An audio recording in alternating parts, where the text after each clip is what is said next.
Marcus Davenport, DJ Reed, man, making the injury report. Obviously, we knew that Marcus Davenport was going to be on the report, but you had doubt about him. And I have a little bit more of a report to give you, and we're going to get into it all right now. Pressured by Hutchinson, he goes down again.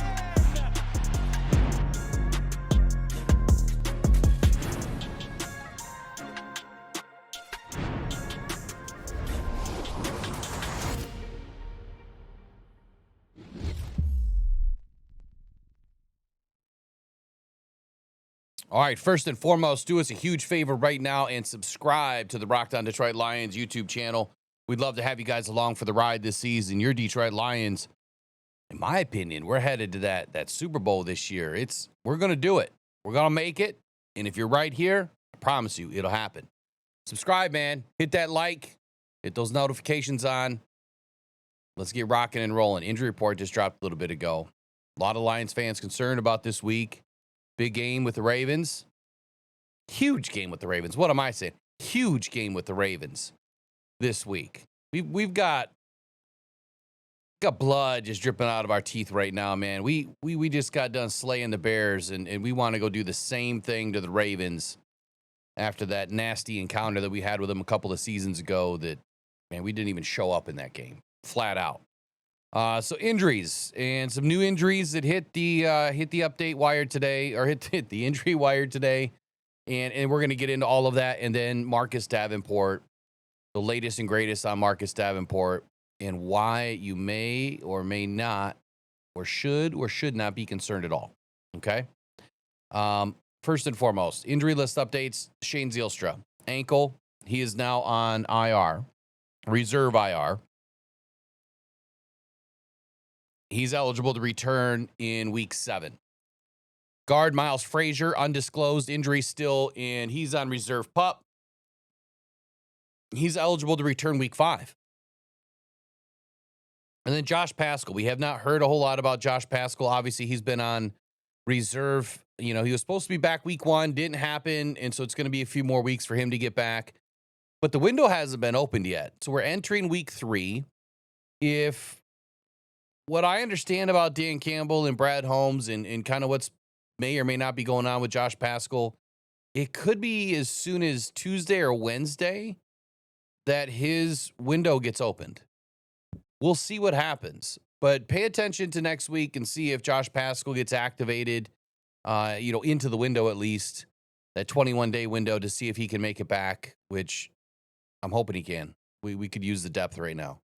Lee McNeil, man, a lot of us want to see him back sooner rather than later.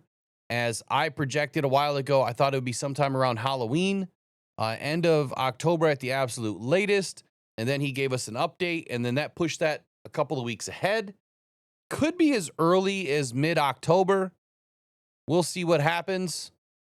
If they come out with any new information, I'll let you guys know.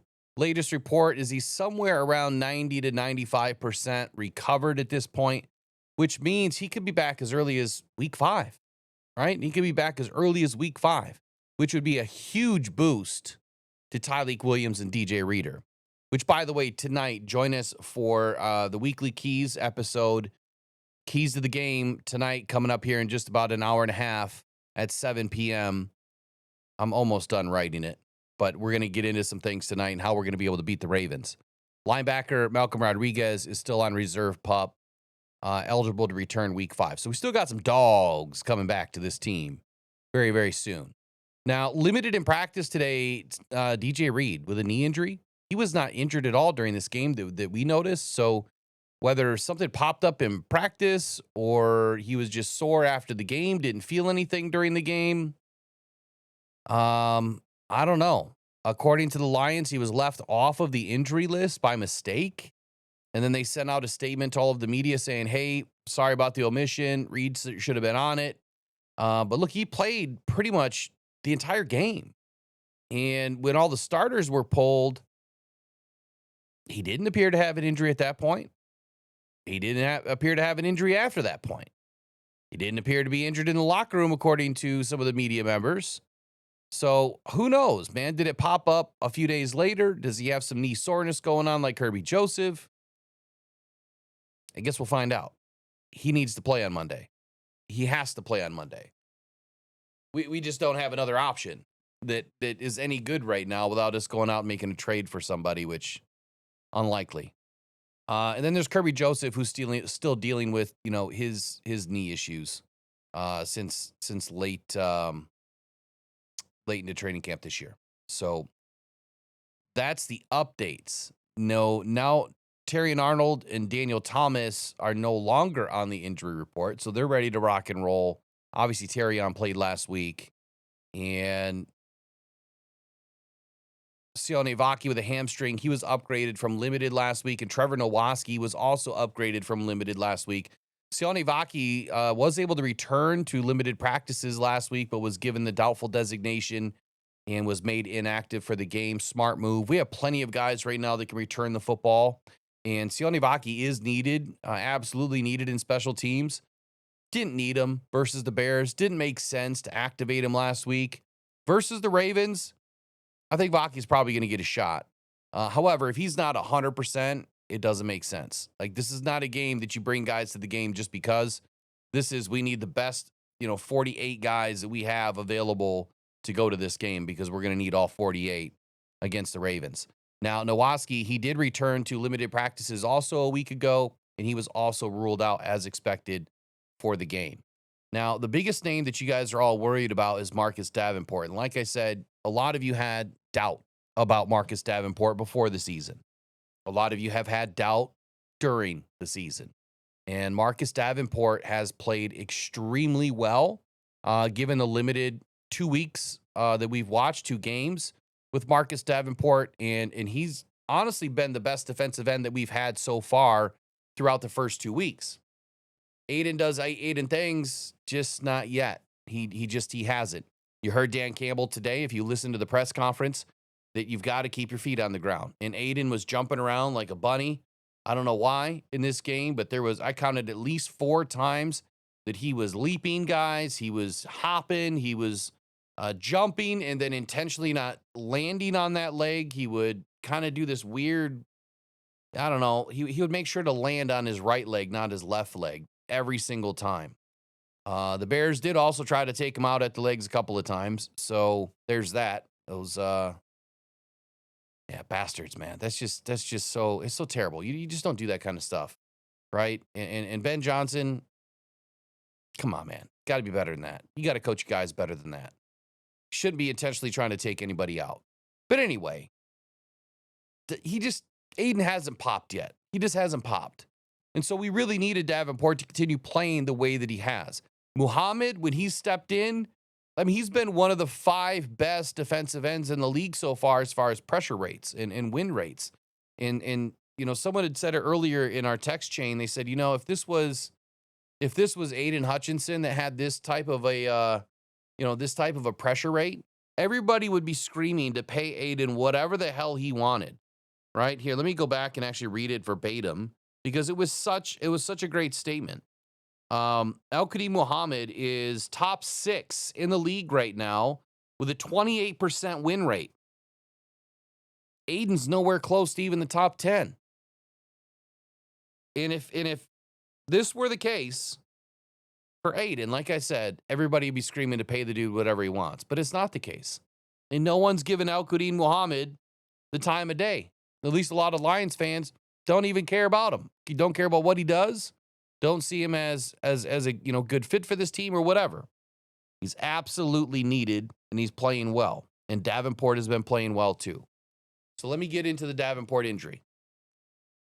Some speculation with this as it comes with the territory because we just haven't heard the full story. But I did talk to somebody that I do trust, and I was given some information that I'm going to share with you. First, though, I would like to share with what Eric Schlitt had mentioned because I thought it was a great statement.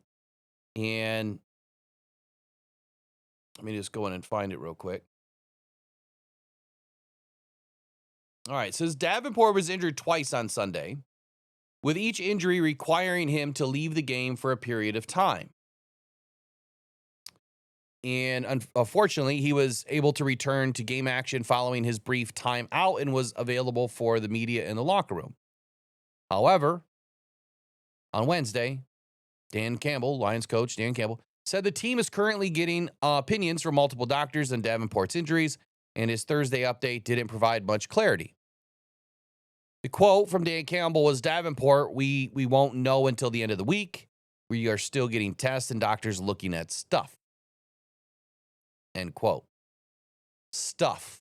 Dan Campbell's been using a lot of really descriptive words lately. You know, a little bit of something going on here, a little bit of this going on there, and some stuff.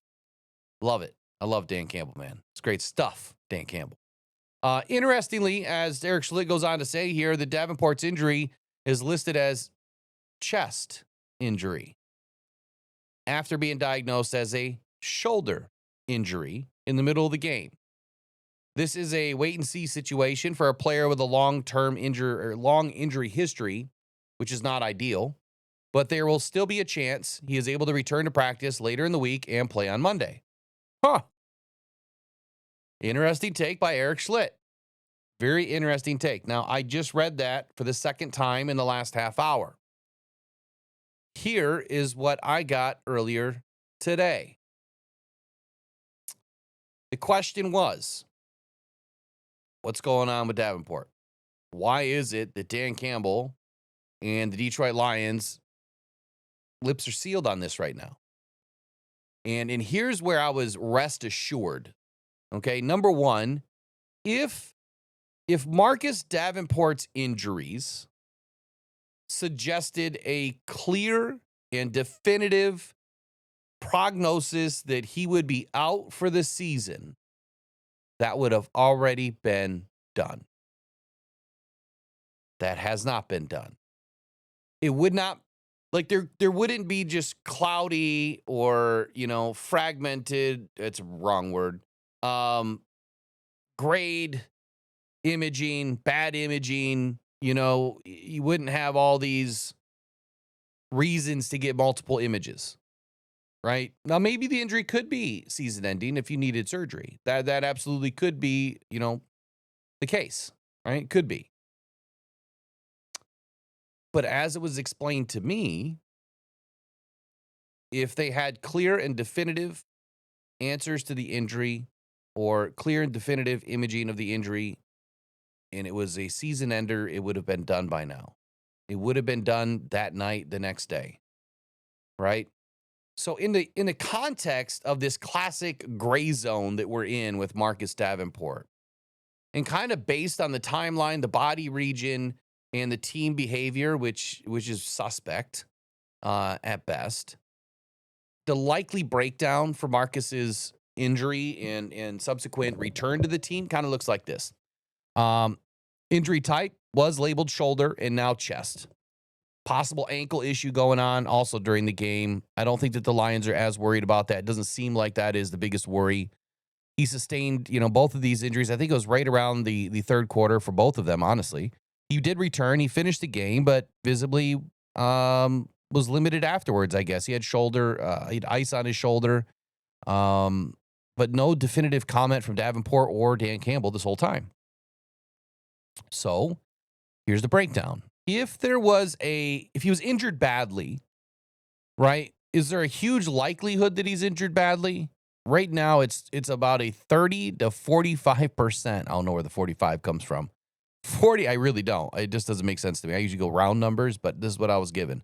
30 to 45% likelihood that he's injured badly, which would suggest multiple opinions or unclear imaging, borderline surgical decisions, kind of waiting, in the wings, so to speak. If there's a shoulder injury, it could include a labrum, an AC joint, a rotator cuff, which often require advanced imaging and specialists to interpret, right? The team has not ruled him out for week 3, period. But they also haven't cleared him either.